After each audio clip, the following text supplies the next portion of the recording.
Greetings, ladies and gentlemen. Welcome back to Timmy G's Talking Stuff and Stuff. Today is a very special episode. I know we haven't done one of these in a while.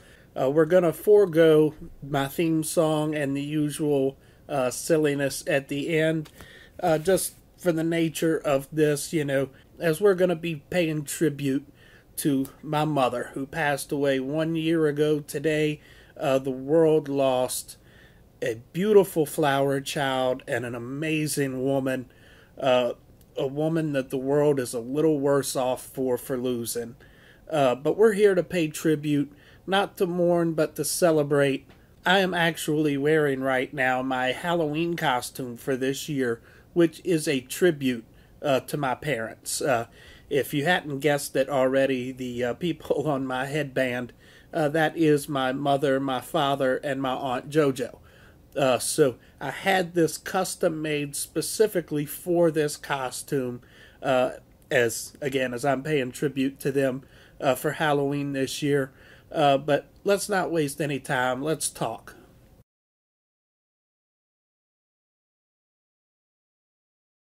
So, there's not a super amount of stuff I really have about Mom's childhood, but she grew up one of four siblings. Her father, my poppy, was a Navy man, serving with the Navy on the ships, and eventually in the Pentagon too, but that's another story for another day. So I know that Mom spent a lot of her childhood on Navy bases, military bases, whatever, and I know that she spent a lot of time back and forth between our hometown Stanton and Danville, where she would spend time with our extended family down there. And I hope I'm not hurting anybody's feelings when I say this, but her favorite aunt, Mary Ann, who we all loved Mary Ann very much. Mary Ann was as cool as could be, but regardless, and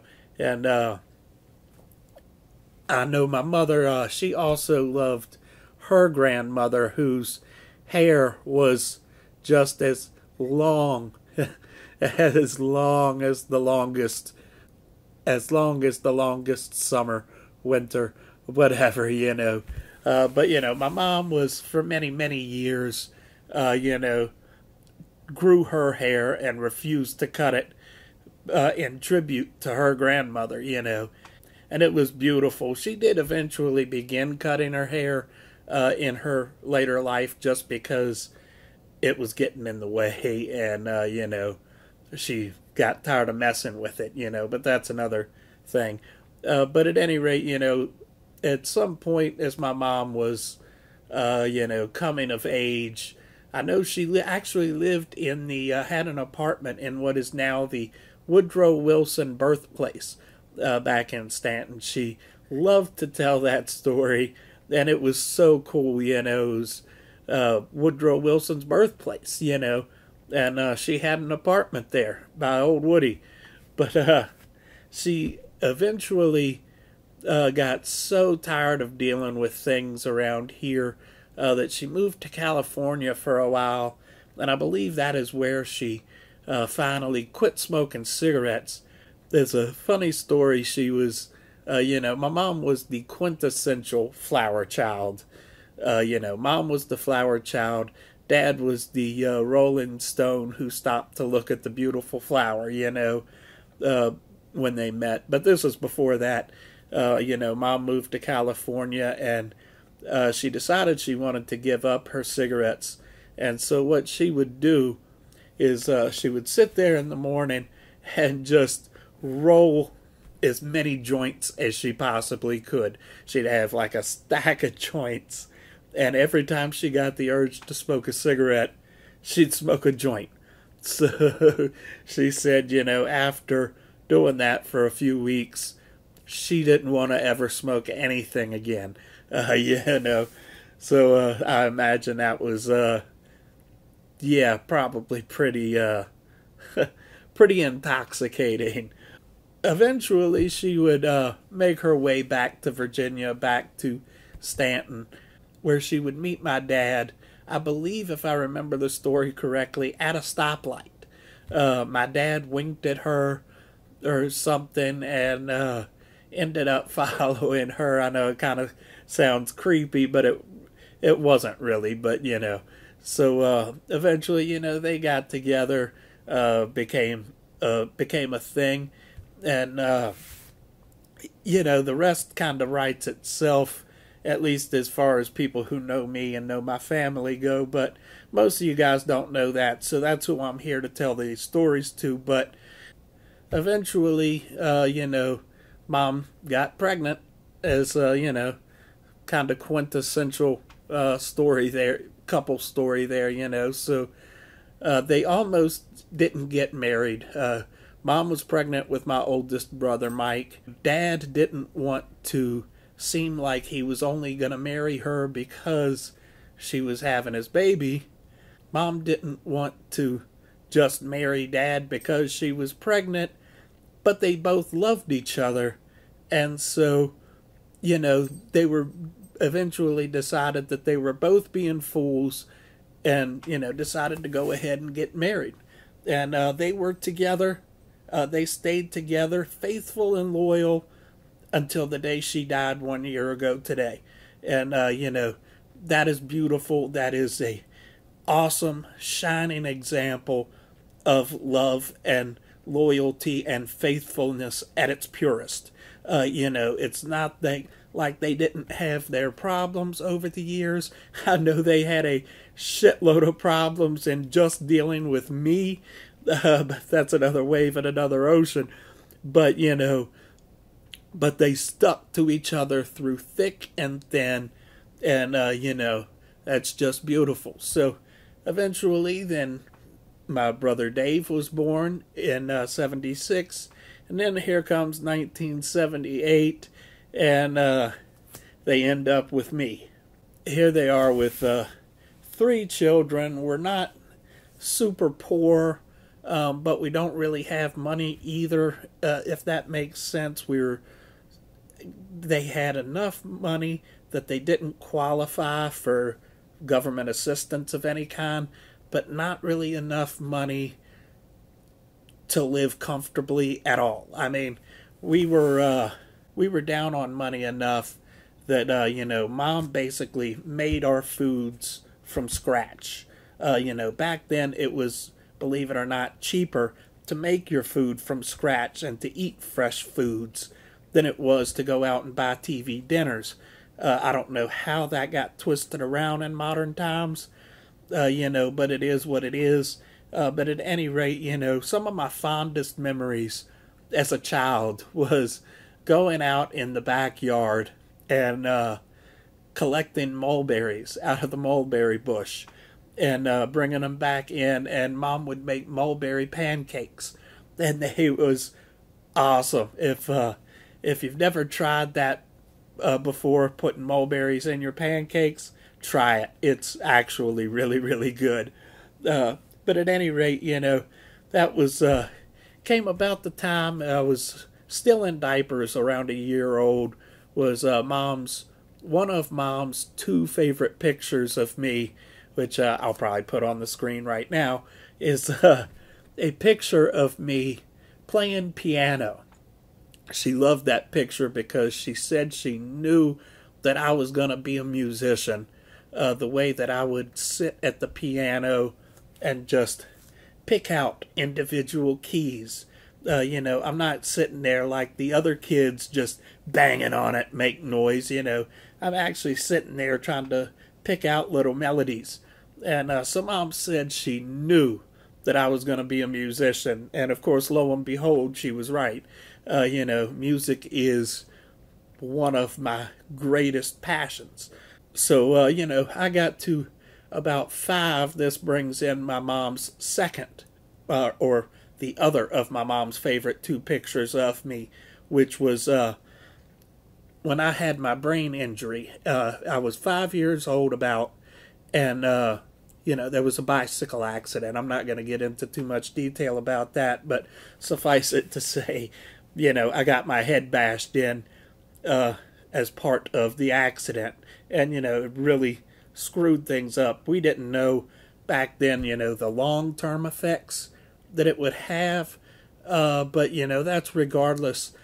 The point is, Mom loved this picture because it was, me right after the accident, but I was just grinning ear to ear, and so Mom said that was one of her favorite things because she knew, or because it showed, that down and out, I was going to be happy and I was going to, make the best out of things. And that was the kind of thing that Mom taught me and that I got from my parents to, when life has you down, sometimes you just got to pick yourself up off of the ground, make the best of what you have, and enjoy it. Because life is so short, life is so temporary, that if we waste our time worrying about what's going wrong, worrying about all the pain and the heartache that we have, we're wasting time. We're wasting time that we could be sharing the love and spending it with each other and showing each other and showing the children that they are not bad. They're not good for nothing. They can be anything that they want to be, and they're beautiful. That was, Mom's biggest lesson to me out of everything was love. And to love and love and love. And to respond to hate with love. She taught me, her and Dad both taught me a lot of things over the years.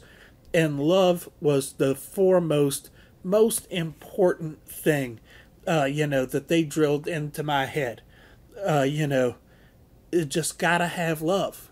And they taught me, speaking of the hippie costume, it taught me what a real hippie is. And this is something, I almost hate to shove this into this video because it's about Mom, really. But they taught me what a hippie really is, because for some reason, there's a huge misconception nowadays, both from people who falsely call themselves hippies and from people who aren't hippies, who stereotype hippies to be these things, which is, being a hippie is not about the tie-dyed shirts. It's not about the look, the grungy look, or the long hair. It's not about doing drugs. Being a hippie is about ideas. One, to transform the world around us with the power of love, and to stand up against oppression, to stand up against injustice, to raise our fists in the air, power to the people, and help those around us in need. Those lower than we are, laying on the ground, to reach our hand down and offer them a little help up. That's what being a hippie is all about. It's not about sex, it's not about fashion, it's not about drugs. It's about love and doing the right thing. But at any rate, I'll stop my preaching right there. But at any rate, that was one of those important lessons that she taught me. And, the other important lesson that she taught me was, something obviously that's a lot in the news right now, is, the way that I treat the women around me. Remember when I was a teenager at some point, I was, talking to this girl. I don't remember who she was. I don't remember the circumstances or anything. But I remember I was around Mom and I called this girl a bitch or a hoe or something like that. And Mom just smacked the taste out of my mouth. And, Mom and Dad hardly ever put a hand on us. When we were disciplined, we wrote sentences. We would, write a report on what we did wrong and what we should do in the future.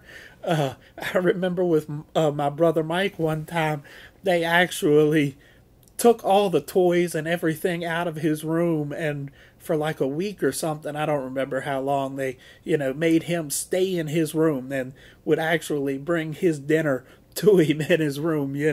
They were really creative with discipline. But this one time, Mom smacked the taste out of my mouth and, said, Timmy, I taught you better than that.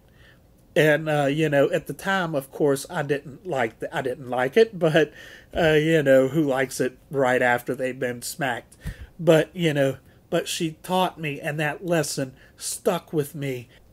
I see this in men all the time that just, I don't know why, they like women, they love women, but they have this hatred for women, and they want to destroy their women. They want to, all these things, or they hit their women. They want their women to shut up and stay in the kitchen.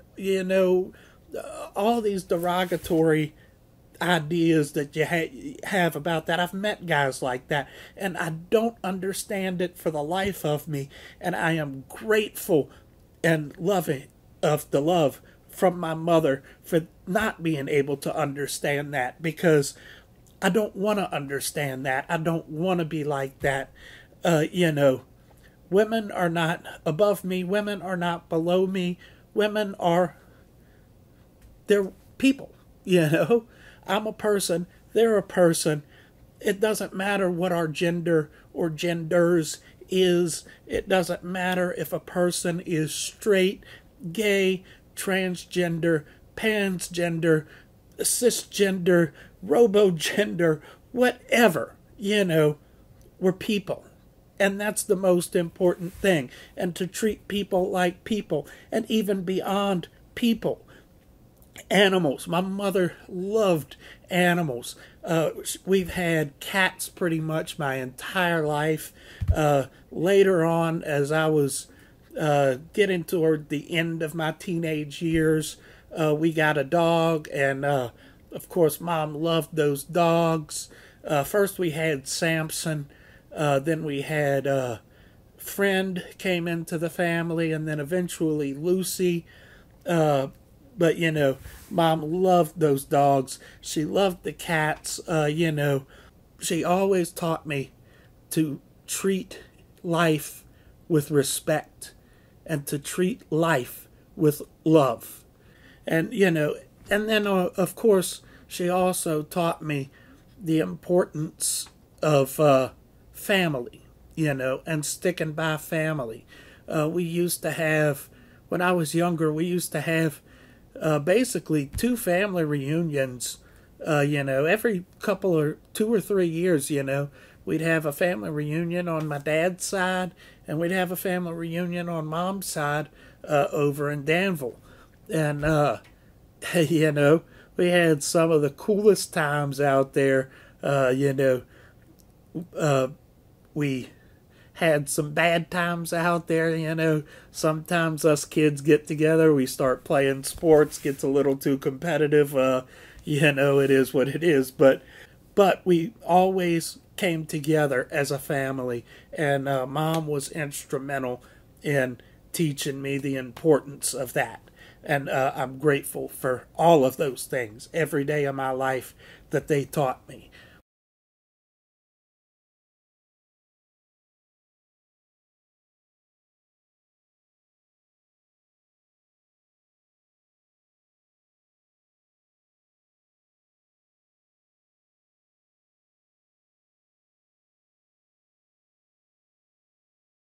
As I started getting a little bit older, I started getting in some legal troubles. I had, I made a lot of mistakes. I never did anything that was super bad, but I stole a few things. I, a couple of times be in the wrong place at the wrong time and make the wrong decisions. But Mom stuck with me through thick and thin, through all of that. And, you know, when nobody else believed me about certain things, Mom believed me. And she stood by my side, even as I was serving time. This was all the way back in 2000, you know, serving time at Powhatan Correctional Facility. Well, Powhatan Receiving Facility, C3 and C4. You know, that was, you know, might as well have been a million miles away from home. But every day that I was able to use that phone, you know, Mom would accept the charges and we'd just sit there and talk. Not even about what was going on around me or, you know, we'd just talk.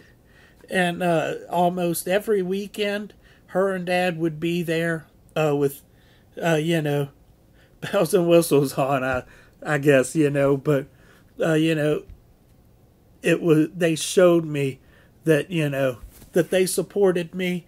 Even though I was going through this rough time, this rough patch, they were there. And I'm forever grateful for that as well. And so eventually, and obviously, I came home. And thankfully, I've been free of any legal troubles since, well, around 2002. But I got to rewind a little bit because I forgot to tell one of the really important things was, as you're probably wondering by the title, they called my mom when I was a kid, the mom who served Kool-Aid.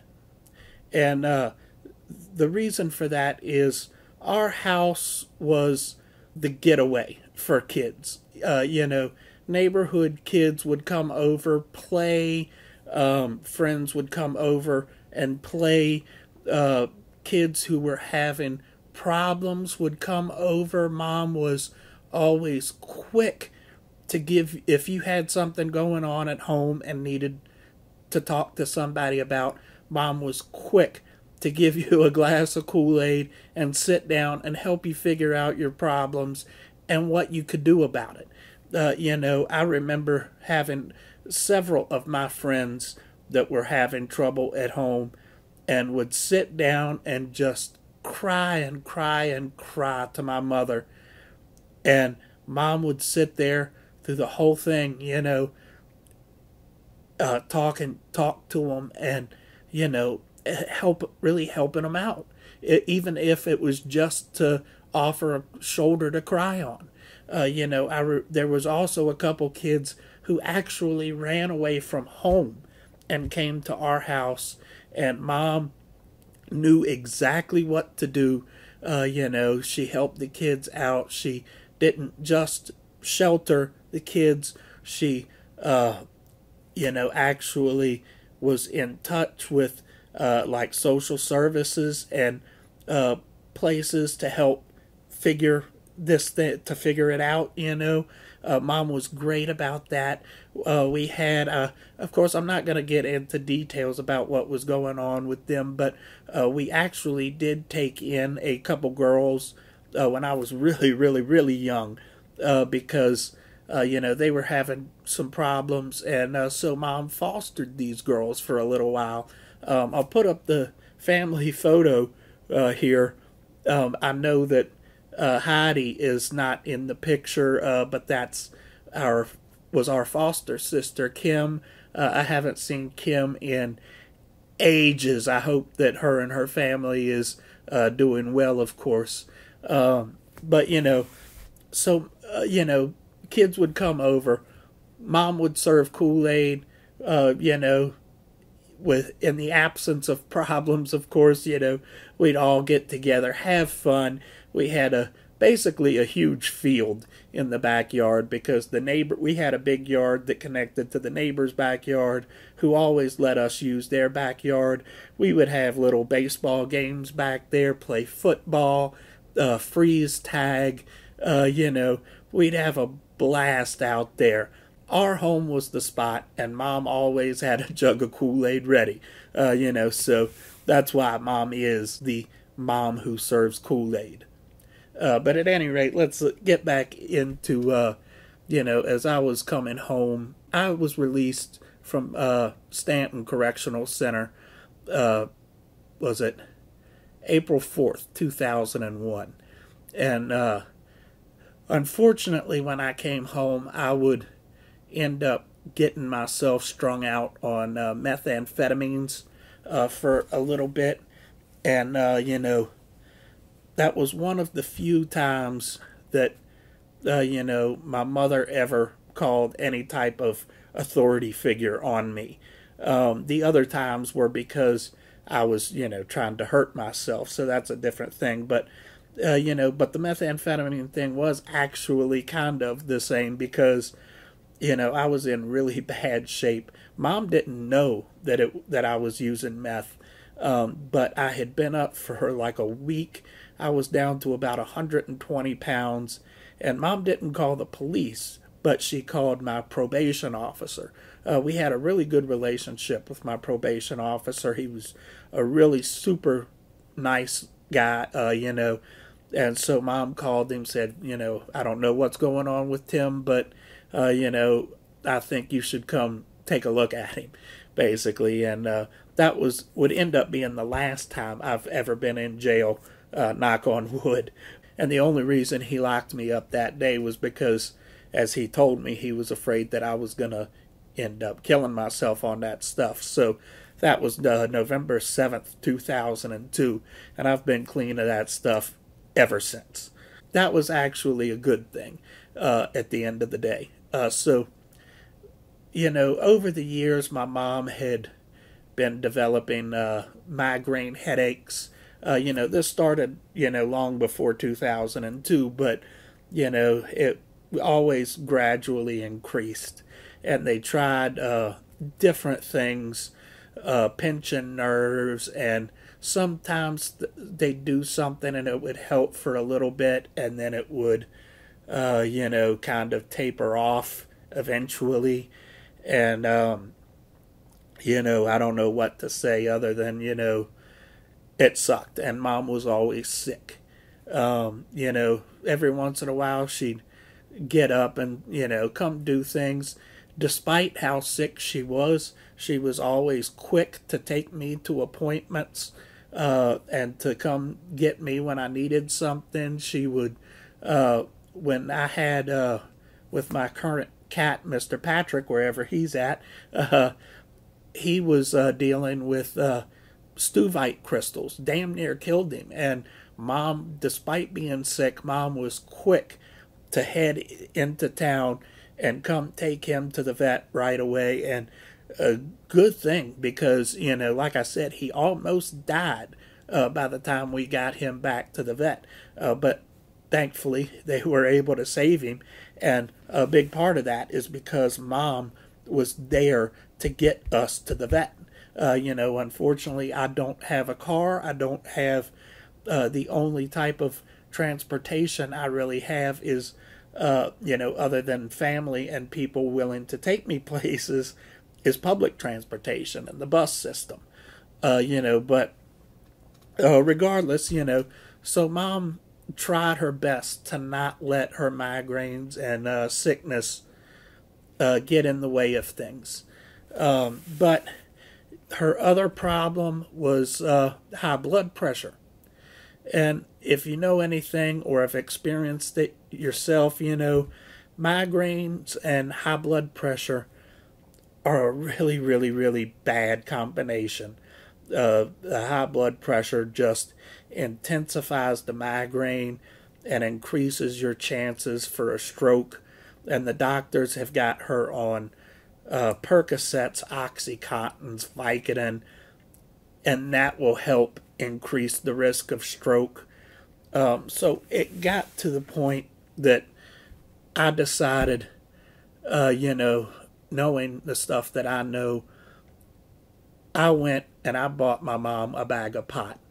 And I bought her a little pipe to go with it too. And I gave it to her. I said, Mom, I know you quit smoking a long, long time ago, but when your blood pressure goes up, take a couple of tokes and see if it helps. And sure enough, I saw it myself. She would take a couple hits off of that bowl, and within 20 minutes, her blood pressure would come down like 20, 30 points. It's just incredible how quick and effectively, it would bring her blood pressure down. Unfortunately, it didn't stop the migraines. It's just not going to do that. But that's one of the great downfalls to non-legal states is that, when you go to a dispensary somewhere like Colorado, California, whatever, you can actually go in there, you pick from different strains. They have strains that can help with pain, strains that can help with insomnia, strains that can help with this, strains that can help with that. But when you're on the black market trying to score, you kind of get whatever they have, and that's pretty much it. Luckily, pretty much all of it is good at bringing down blood pressure, and even though it didn't stop the migraines, it did decrease her risk of having another stroke, and it also helped keep her blood pressure from intensifying her migraine and her stomach sickness, and then one day the pain clinic that she was going to found out that she was using cannabis for her blood pressure, and they threatened to kick her out of the program if she continued. And that was kind of the end of that, unfortunately. So, sometime later, she had fallen off of her bed, I think, one day, and waking up in the morning, and banged up her shoulder real bad. And so months went by. They had to schedule stuff at the hospital, if you've ever been through that, you know how that goes. They had to schedule her surgery and everything. So she went in for surgery eventually, and they fixed her shoulder up, but there was some complications, and her oxygen was kind of spiking. It would drop significantly and then spike back up and then would go back down, and so they kept her overnight, and eventually decided that it was the machine. They said that there was something wrong with the machine, and they sent her home. So I didn't think too much about it. I was about to call her that day, and I thought, well, no, she's in a lot of pain. She's probably taking a lot of time to sleep and just rest, and I'll talk to her tomorrow. And I was all set to start the Chantix the next day to quit smoking. And so I got up in the morning, and I was going to drink my coffee and then try popping the first Chantix and everything. But before I could finish my coffee was my brother Mike, his girlfriend Nikki, and my dad showed up at my door. This is like 9 o'clock in the morning. So right away I knew something was wrong. And they came in, they broke the news to me. And, she had just, somewhere in the middle of the night,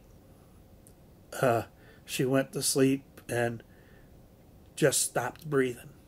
And, just never woke up. Obviously, I didn't start the Chantix, and I never did. There was just no way I was going to quit smoking that day. And, I should have started somewhere after that, but, there's not a day gone by this entire past year that I haven't thought of my mother, and many a days that I've actually picked up my phone about to dial her number before, it kind of hits me. And, I've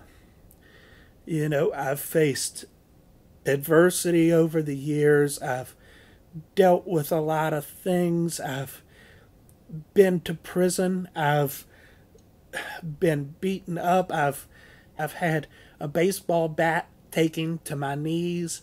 I've been through a lot in my life, and nothing was ever as hard as going to my mother's funeral and seeing her laying in the casket, just cold and lifeless. I was actually doing pretty good at the funeral. Felt blessed and loved by everybody that came out, to show their support and their love for my mother. And, then I walked in to say my goodbyes, and, I just lost it. I'm trying to keep it together for this video right now, but nothing was as bad as, seeing her like that. It was just the hardest thing I've ever done in my entire life. And there's been like little things over the past year that would just bring me down and make me think of her. There was an episode of Futurama, of all things, called Jurassic Bark. If you haven't seen the episode, I'm not going to get on because it takes a few minutes to explain. But if you've seen the episode and the end of the episode, you know exactly what I'm talking about. But, that's me, If I thought that there was a chance that she was going to come home one day, that would be me, sitting out on the sidewalk just waiting for her to come home. I really hope that I'm not forgetting any important stories. I'm not fully awake today. I'm been having a little trouble with my sleep and stuff these past couple nights, and of course, if you've watched my previous video, I've been sick for a little bit too with pneumonia. But I just wanted to, on this 1 year anniversary of her passing, I just wanted to share with you guys my love and my memories of my mother. And, I'm sure that many of you have dealt with the same thing and share the same love relationship with your mother that I shared with mine. And, all I can say is much love, love, blessings, and, just love, But that's it. I'm gonna, cut it short right there. If I've got any of these pictures left that I haven't used throughout the video, I will throw a few more here at the end of this. But at any rate, we'll get back to unboxings here in, I guess, a few days or so. Within the next week or so, we should be getting a Fright Crate. And, I'll have Hippie Butler and all that stuff coming this month. And don't forget, November, I'm planning to hopefully do that mega month for our 1 year YouTube anniversary. So thank you all for, sitting down and watching me go through the motions here today. But much love. It's, always appreciated. I know usually I try to keep these videos lighthearted and entertaining, so this is kind of a break from that. But at any rate, thanks again for sitting with me. If you like this, comment, subscribe, and we'll unbox something in the next video.